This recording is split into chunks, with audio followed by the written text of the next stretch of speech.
Hello everyone, this is Jennifer from Junk Journals by Jen, where journaling is about the journey. Today I'm going to go over 10 of my favorite tips and tricks for junk journaling in 2023. Now there are lots more tips than what I'm going to list. These are just a few of my favorites. I would love to hear in the comments some of yours, so let's get right to it.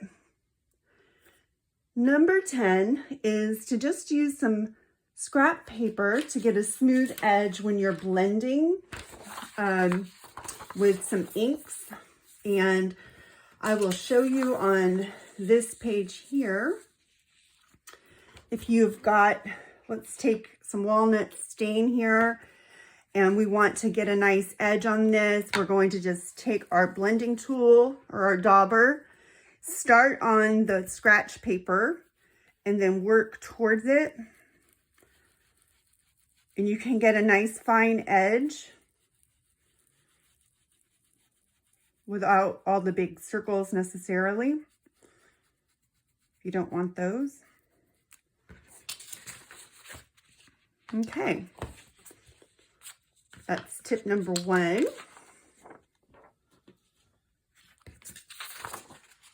I should say number 10 because I'm counting down. Number 9. Number 9 works for me generally, but every now and then I get a bum corner. And this is the way to open a napkin with a bone folder instead of using a piece of tape. Because when you use the tape method, which we all know, use a piece of tape and it rips your paper, your napkin. So we want to use a bone folder or something like, you can even take the handles of some scissors and just rub this right here until it flattens. You'll see the corner kind of curl up.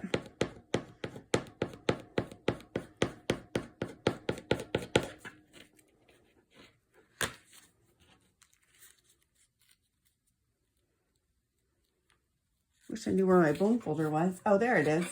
Here we go.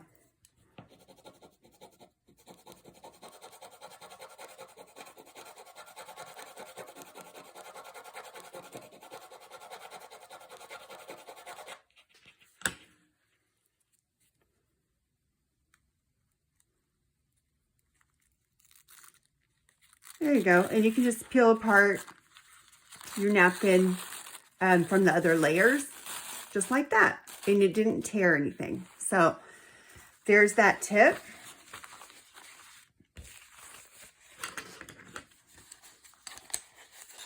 Number 8. This was a game changer for me. It changed the way I make junk journals and the way I'll make them forever, honestly. When I used to build a junk journal, I would start at the beginning and work front to back. And what would happen would be I would work on every page and then I would lose steam after the second signature, let's say, but would be committed to working on every single page because that's what I had been doing. And maybe I'd run out of some ideas or, like I said, just lose steam. But I would have to work on every page of the third signature because that's what I'd been doing. But now I work, I'll work on a page in the first signature, then maybe a page in the second, and a page in the third. I'll work that way. That way when the book is starting to feel full and finished, I can stop it, and it doesn't matter if every single page is filled. When it feels done, I know it, and I can stop at that point, and I get a much more organic finish to my journals than what I used to have. So I hope you find that helpful. I hope you're finding value here today. If so, please go ahead and hit the like button. It helps YouTube spread my content so we can grow our community. And of course, I really do appreciate it. Number 7 is to use clear gesso to make a picture less glossy. And I went ahead and added clear gesso to this picture a little bit ago so it could dry and we could see it. As you can see, the right side is very glossy still. by right, I mean this side here. I'm not sure what's your right, but this side is very glossy and the other side is less glossy. Move it around a little. All right, so that's something you can do to knock back the glossiness if you want to use a picture that is maybe not antique-y enough for your journal. You can use clear gesso on it to knock that back a little bit. Number 6 is to put washi tape in the microwave to increase its stickiness. Now this does work, but the key to it is only do it for a few seconds. And I mean like 5 to 10 seconds and no more than that. If you overheat it, it will become less sticky. So you only want it in there just for very few seconds, and it will increase the stickiness again. And remember, of course, you can always use glue stick on your washi tape to make it stickier as well. Number 5 is to use a piece of foam to help you staple something that your stapler won't reach. Let me show you what I mean. Let's say we want to staple the middle of this. We're trying to reach the middle of a booklet. We want to staple there, and our stapler won't reach it. So you get a piece of foam, put it there, open up your stapler, and you staple that. It will leave the little feet up, as you can see, and then you simply fold it down. You can fold it with your thumbs, or you can use a bone folder or scissors or something, but they're pretty easy to fold down with your thumbs. And then you've got a stapled piece of paper that would have been impossible to staple without it. But you just need a piece of foam or something with a little give to it to staple onto.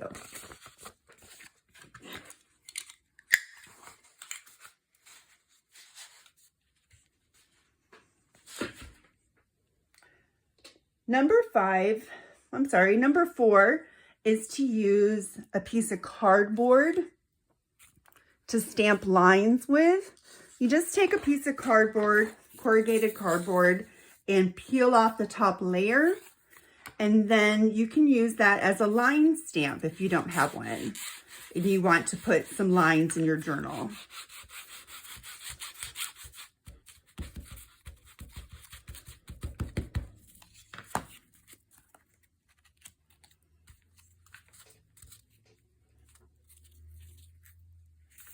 I didn't get enough ink on there, but you get the idea. Let's see if you can see that up here.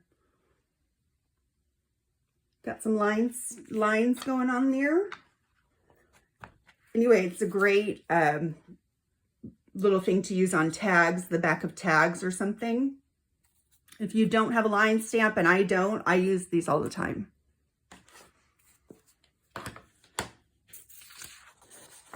Tip number 3 is to use an accordion holder like this one to hold the ephemera for whatever current journal you're working on. It keeps it at the ready, right at your fingertips while you're working on your journal. You can see what you've got. I put the littlest ones up front in a little stack and then spread the bigger ones out throughout it. And I will link a video below on how to make these. I did a video a while ago on how to make these holders. They're super easy, they're beautiful, and they keep your stuff sorted out for you.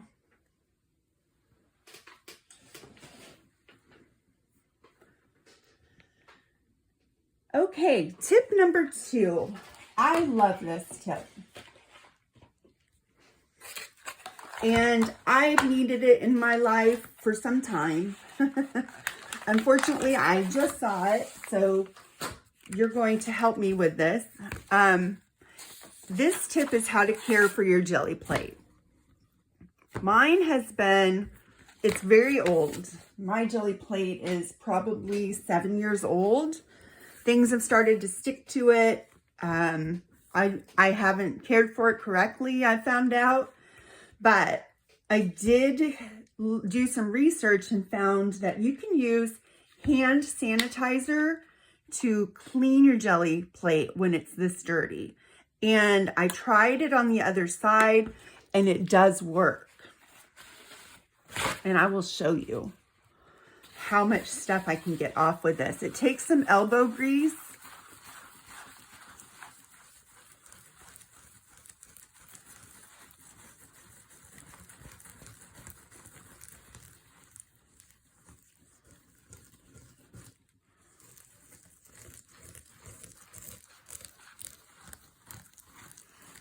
I'm just using regular hand sanitizer.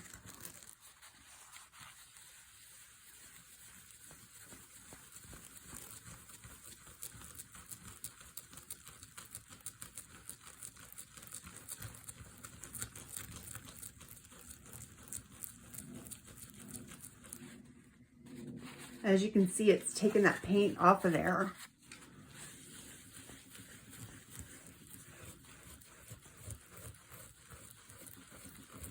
I'm gonna have to work on it for a while. I won't keep you on here this whole time, but it is definitely taking it off. You can see this big clean spot right here where I've been rubbing.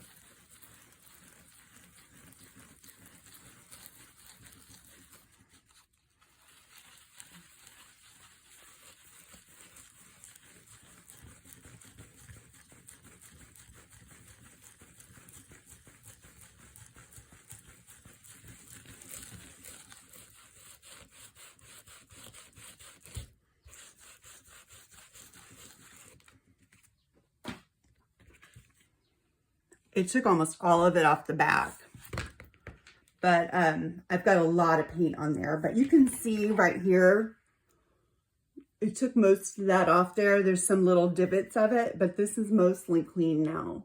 I just got to get the big stuff off here.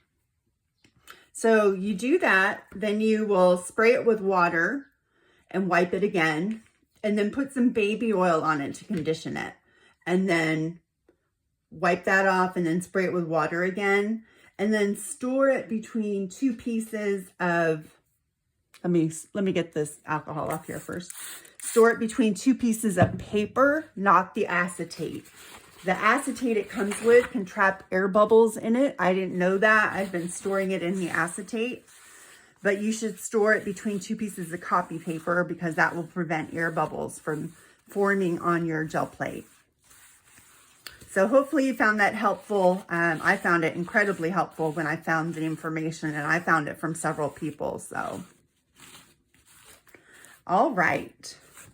Last, but certainly not least, our number one tip for the day is how to store your dies if you have thrown away your original packaging.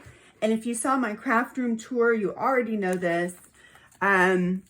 I bought these CD storage sleeves, CD and DV storage sleeves, 100 pack. They weren't very much.